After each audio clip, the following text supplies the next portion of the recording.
এটা হলো একটা রবার ব্যান্ড বল। এটা দেখতে যতটা সুন্দর ততটাই এর দাম। তো কয়েকদিন আগে আমরা একটা রবার ব্যান্ড বল তৈরি করেছিলাম, কিন্তু আমরা কি পারবো এটাকে মাঝখান দিয়ে কেটে দেখাতে? কারণ এটা দেখতে দারুণ লাগে, তাই নিয়ে নিলাম একটা ছুরি। তবে এখানে একটা প্রবলেম হবে, কারণ এই বলটাকে কাটার জন্য আমাদের এই ছুরিটাকে প্রচুর পরিমাণে গরম করতে হবে।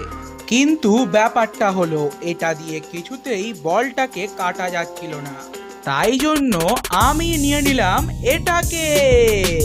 তাহলে আজকের তদন্ত শুরু করা যাক।